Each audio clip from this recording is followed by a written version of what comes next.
Saya mahasiswi Hubungan Internasional FISIP Unri Angkatan 2018 yang mengalami pelecehan seksual di lingkungan kampus. Kronologi pelecehan seksual yang saya terima tersebut terjadi pada tanggal 27 Oktober pada hari Rabu jam 12.30. Saya ingin menemui Bapak Syafri Harto untuk melakukan bimbingan proposal skripsi. Saya melakukan bimbingan proposal skripsi di ruangan dekan FISIP Unri. Di dalam ruangan tersebut kami hanya berdua, tidak ada orang lain di dalam ruangan tersebut selain kami. Bapak Syafri Harto mengawali bimbingan proposal skripsi dengan menanyakan beberapa pertanyaan yang menuju kepada personal life saya tentang pekerjaan, tentang kehidupan. Namun dalam percakapan tersebut beberapa kali Pak Syafri Harto mengatakan kata-kata yang membuat saya tidak nyaman, seperti ia mengatakan kata-kata I love you yang membuat saya merasa terkejut dan sangat-sangat tidak menerima perlakuan Bapak tersebut. Lalu setelah bimbingan proposal itu berjalan dengan lancar, saya hendak berpamitan dengan Bapak Syafri Harto. Ketika saya ingin menyalin Bapak itu untuk berpamitan, namun beliau langsung menggenggam kedua bahu saya, mendekatkan badannya kepada diri saya, lalu beliau menggenggam kepala saya dengan kedua tangannya. Setelah itu ia mencium pipi sebelah kiri saya dan mencium kening saya. Saya sangat merasa ketakutan dan saya langsung menundukkan kepala saya. Namun Bapak Syafri Harto segera mendongakkan kepala saya dan ia berkata, mana bibir, yang membuat saya sangat terasa terhina, membuat saya terasa terkejut, badan saya terasa lemas, saya ketakutan. Namun setelah saya mendorong Bapak Syafri Harto, ia mengatakan, ya udah kalau nggak mau. Saya langsung buru-buru meninggalkan ruangan dekan. Saya langsung meninggalkan kampus dengan keadaan yang sangat gemetar. Saya merasa ketakutan dan merasa sangat dilecehkan oleh Bapak Syafri Harto. Saya mengalami trauma yang sangat berat akan perlakuan yang tidak pantas yang dilakukan oleh Pak Syafri Harto kepada saya. Setelah pelecehan seksual yang saya terima tersebut, saya mencoba untuk menghubungi salah satu dosen hubungan internasional untuk mengadukan kasus ini. Saya meminta beliau untuk menemani saya untuk menemui ketua jurusan untuk melaporkan kasus ini dan agar bisa mengganti pembimbing proposal saya. Namun ketika hari saya hendak bertemu dengan ketua jurusan, ia menyuruh saya untuk bertemu dulu dengan dirinya sebelum menjumpai ketua jurusan. Walaupun saya sudah sampai ke rumah ketua jurusan, ia menyuruh saya berputar balik untuk menemui diri dia terlebih dahulu di sebuah kedai kopi. Di sana ia mencoba melakukan penekanan kepada saya untuk tidak memberitahu ketua jurusan tentang kasus ini. Ia mengancam saya dengan kata-kata seperti, jangan sampai gara-gara kasus ini Bapak Syafri Harto nanti bercerai dengan istrinya. Atau dia juga menegaskan bahwa saya hanya disuruh bersabar saja, disuruh tabah saja tanpa perlu mempermasalahkan kasus pelecehan seksual yang sangat besar yang telah menimpa saya ini. Beliau berusaha menghalang-halangi saya untuk mendapatkan keadilan atas perlakuan yang tidak pantas yang diberikan oleh Bapak Syafriharto kepada saya. Lalu di hari itu juga, selepas sholat Jumat, akhirnya kami bertemu didampingi oleh dosen yang berusaha mencegah saya tadi. Di sana ternyata yang awalnya saya kira Bapak tersebut mendukung saya dan ingin melindungi saya, namun ternyata tidak.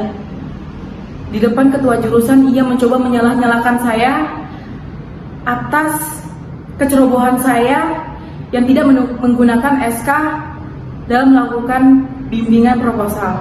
Dia mementingkan persyaratan SK ketimbang kasus pelecehan seksual yang saya terima oleh Bapak Syafriharto. Berulang kali dia mencoba menjatuhkan saya, mencoba untuk menyalahkan saya di depan ketua jurusan. Bahkan ia sempat beberapa kali mengayunkan kakinya seolah-olah ia marah terhadap pernyataan-pernyataan saya. Saya merasa sangat tertekan dan sehingga saya merasa sangat-sangat diintimidasi oleh Bapak tersebut. Dan ketika ketua jurusan menanyakan tentang kasus ini, saya terpaksa menyatakan hal-hal yang seharusnya tidak saya sebut karena saya telah diintimidasi dan ditekan oleh Bapak tersebut untuk tidak speak up tentang ini. Bahkan beliau juga mengatakan bahwa Bapak Syafriharto melakukan hal ini bukan karena kebiasaan, tapi karena aksidental atau kehilafan saja. Namun walaupun ini kehilafan, saya tidak menerima perlakuan tersebut. Saya mengalami trauma yang besar dan saya ingin meminta pertanggungjawaban atas perilaku beliau yang tidak pantas terhadap saya. Ada beberapa statement yang mereka berdua katakan. Saya tidak mungkin kan menyebut kalau ini hanya dicium saja. Dan mereka berdua tertawa akan hal itu di depan saya yang telah mengalami pelecehan seksual yang mereka sendiri tidak merasakan bagaimana sakitnya, bagaimana pedihnya merasa harga diri diinjak-injak oleh perlakuan tersebut. Sehingga saya merasa tidak ada perlindungan, tidak ada kepedulian dari pihak jurusan, dan ada beberapa pihak yang mencoba melindungi Bapak Syafriharto tanpa mereka pedulikan tentang kasus ini. Bahkan setelah itu mereka mengatakan bahwa saya tidak boleh speak up, saya tidak boleh menceritakan hal ini kepada orang lain, cukup saya aja yang mengetahui ini. Itu yang saya terima setelah saya mencoba untuk mendapatkan perlindungan dan pengaduan kepada pihak jurusan.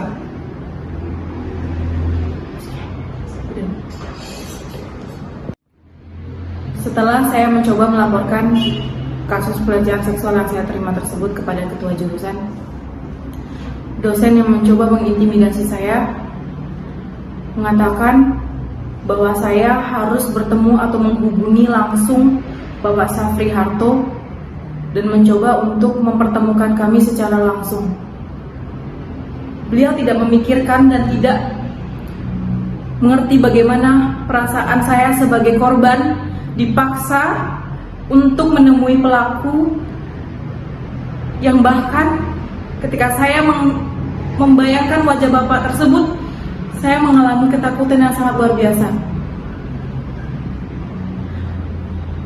Dosen tersebut sangat-sangat jahat kepada saya. Dan setelah itu Bapak Syafriharto mencoba menghubungi saya berkali-kali dengan nomor baru yang tidak saya ketahui, dan beliau sempat mengirim pesan kepada saya dan mengatakan, kok telepon Bapak di reject, yang membuat saya merasa sangat diteror, merasa sangat ketakutan akan tindakan-tindakan yang dilakukan oleh Bapak Syafriharto. Dan dosen yang mengintimidasi saya tersebut berusaha berkali-kali untuk membuat saya mengangkat telepon Bapak Syafri Harto. Lalu Bapak Syafri Harto mencoba menghubungi keluarga saya dengan pelantara, namun beliau berdalil dan mengatakan bahwa ia mencium saya hanya sebagai anak. Namun keluarga saya membantah dan memarahi pelantara yang tersebut, mengatakan bahwa kalau memang anak, kenapa harus minta bibir? Kenapa harus berkata mana bibir, mana bibir? Apakah perlakuan orang tua kepada anak harus seperti itu? Itu yang membuat saya sangat-sangat terhina, di mana Bapak itu masih tidak jujur dan Bapak itu masih melakukan pembelaan atas perlakuan kejinya terhadap saya. Keluarga saya dan saya tidak menerima perlakuan tersebut. Kami tidak sama sekali bisa memaafkan perlakuan keji Bapak Syafri Harto terhadap saya. Sudah seminggu setelah kejadian, akhirnya saya dapat mengumpulkan keberanian untuk melakukan perekaman, untuk memberitahu dan speak up atas kasus yang saya alami. Saya merasa kasus ini harus diangkat. Saya harus mendapatkan keadilan saya. Dan saya juga mengharapkan untuk seluruh wanita di luar sana, siapapun kalian yang mengalami pelecehan seksual, terlebih lagi di lingkungan kampus, saya berharap kamu kuat, saya berharap kamu untuk speak up, memberitahukan apa perlakuan keji yang mereka lakukan kepada diri kamu. Jangan membiarkan mereka tertawa atas perlakuan keji yang telah mereka lakukan terhadap diri kamu. Dan saya ingin hal ini tidak terjadi lagi kepada setiap perempuan, terlebih lagi mahasiswi yang mungkin mengalami ketakutan seperti saya. Saya harap kalian kuat, saya harap kalian berani.